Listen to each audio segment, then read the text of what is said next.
여러분, 솔직히 말씀드릴게요. 저도 회사 다니면서 이런 경험이 있었거든요. 아침에 출근하면 어떤 사람이 다른 사람들한테는 밝게 인사하는데 저한테만 눈을 피하면서 대충 안녕하세요 하고 지나가는 거예요. 처음엔 바쁜가 보다 했는데 매일매일 그러니까 가슴 한 구석이 답답해지더라고요. 밤에 누워서 계속 생각나는 거예요. 내가 뭘 잘못했나?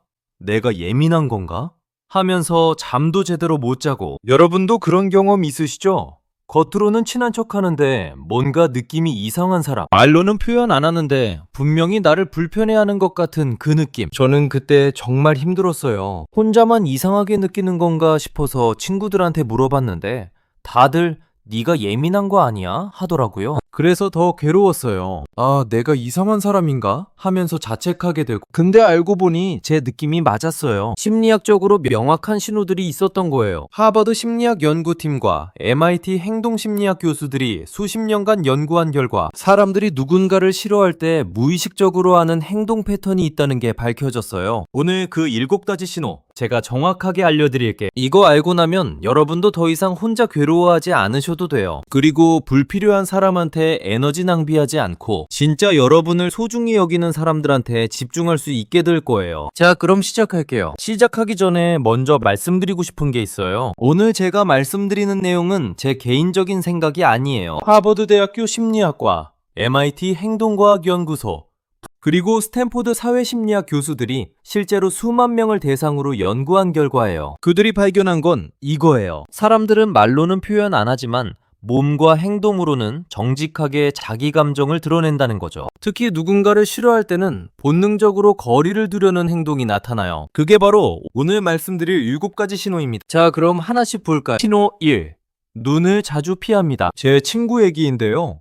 이 친구가 직장에서 되게 힘들어했어요. 새로 들어온 팀장님이 다른 팀원들한테는 눈 마주치면서 얘기하는데 이 친구한테만 자꾸 시선을 피하더래요. 회의 시간에도 발표하면 다른 곡 보고 복도에서 마주쳐도 고개 돌리고. 처음엔 우연이겠지 했는데 매일매일 그러니까 이 친구가 출근할 때마다 심장이 두근거리는 거예요. 오늘은 또 무슨 일이 생길까? 하면서 불안해서 미칠 것 같았대요. 결국엔 불면증까지 생겨서 약까지 먹게 됐어요. 여러분도 이런 경험 있으시죠? 이게 심리학적으로 명확한 신호예요. 하버드 심리학 연구에 따르면 사람들은 좋아하는 사람한테는 평균 7초 이상 눈을 마주치지만 싫어하는 사람한테는 2초도 안 맞춘대요. 왜냐하면 눈 맞춤은 친밀감과 신뢰의 표시거든요. 싫어하는 사람한테 친밀감 주고 싶지 않으니까 본능적으로 눈을 피하는 거예요. 특히 주의해야 할 건 다른 사람들한테는 눈 잘 마주치는데 나한테만 안 맞춘다면 이건 거의 확실한 신호입니다. 신호 2. 대답이 짧고 성의가 없습니다. 이건 제가 직접 겪은 경험인데요. 예전에 같은 부서에 있던 한 선배가 있었어요. 처음엔 친하게 지내려고 주말에 뭐 하셨어요? 물어보면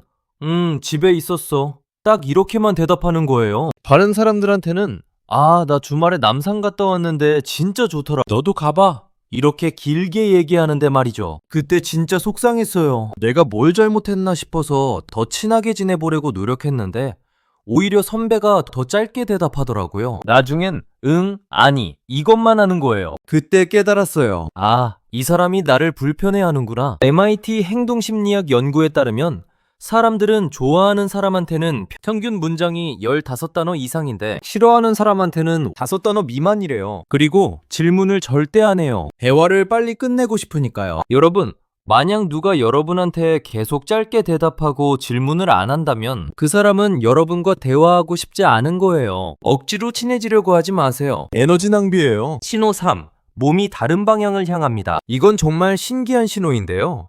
제 후배가 한 번은 이런 말을 하더라고요. 형, 저희 부서에 한 선배가 있는데 저랑 얘기할 때 항상 몸을 옆으로 틀고 있어요. 얼굴은 저쪽 보는데 몸은 다른 데 향하고 있어서 뭔가 이상한 느낌이 들어요. 이게 바로 심리학에서 말하는 회피 자세예요. 스탠포드 대학교 연구팀이 발견한 건데 사람들은 싫어하는 사람 앞에서 무의식적으로 몸을 돌린대요. 왜냐하면 우리 뇌가 위협으로 인식하니까 본능적으로 도망갈 준비를 하는 거예요. 특히 발이 문 쪽을 향하고 있다면 이건 빨리 나가고 싶다는 신호예요. 팔짱을 끼거나 가방을 앞에 든다면 이건 나를 보호하고 싶다는 방어 자세고요. 제 후배는 이 신호 알고 나서 더 이상 그 선배한테 억지로 다가가지 않았대요. 그랬더니 오히려 마음이 편해지더래요.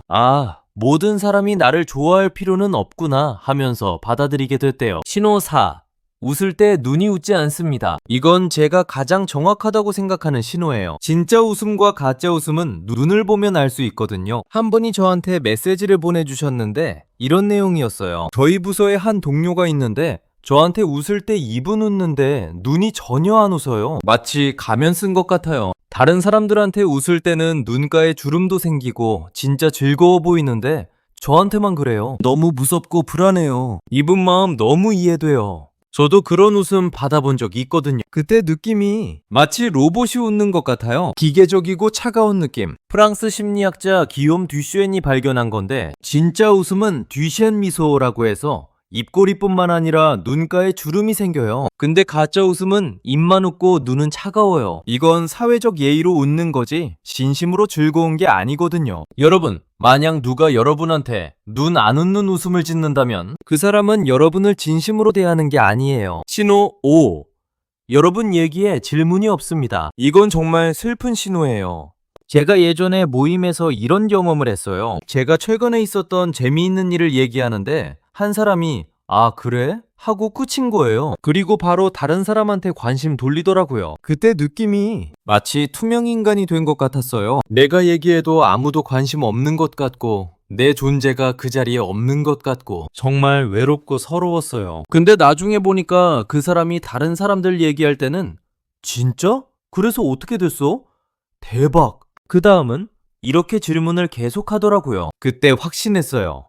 아, 이 사람이 나한테만 관심 없구나. 심리학자들이 말하길 사람들은 좋아하는 사람 얘기는 기억하고 질문하지만 싫어하는 사람 얘기는 듣는 척만 한대요. 실제로는 한 귀로 듣고 한 귀로 흘려버리는 거예요. 여러분, 만약 누가 여러분 얘기에 전혀 질문을 안 한다면 그 사람은 여러분에게 관심이 없는 거예요. 더 이상 그 사람한테 마음 쓰지 마세요. 신호 6.